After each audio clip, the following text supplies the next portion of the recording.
La garde à vue est-elle abusive, disproportionnée? Telle est la question qui se pose aujourd'hui après notamment le placement en garde à vue d'adolescentes cette semaine. Montrés du doigt, ce sont les officiers de police judiciaire seuls en droit de placer un individu en garde à vue qui sont aujourd'hui accusés de faire du zèle, notamment dans le cas des délits routiers. Erreur, répondent-ils, c'est la législation qui est trop vague. La seule modification qui pourrait être apportée, c'est un toilettage des textes qui précise, entre autres, dans quel cadre on peut placer les gens en garde à vue et dans quel cadre il n'est pas besoin.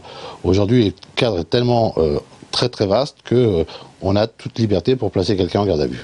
Ce qu'il faut savoir, c'est que le nombre de gardés à vue au niveau d'un commissariat reste quand même un indicateur qui est pris en compte par l'administration centrale à travers les chiffres que rapportent tous les mois les directeurs départementaux.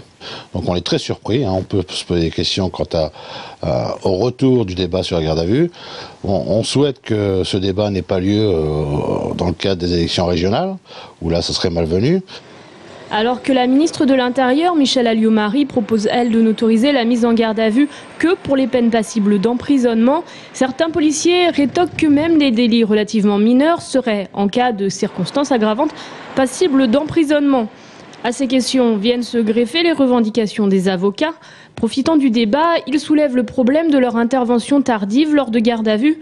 Le barreau espère donc un nouveau statut. Le système actuel ne permet la présence de l'avocat, on va dire dans le régime de droit commun en garde à vue, qu'après la première heure, pendant une demi-heure, sans avoir aucun accès au dossier, en pouvant uniquement connaître la qualification des infractions reprochées. Encore une fois, une solution intermédiaire, donc comme on l'appelait, une mini garde à vue, était instaurée.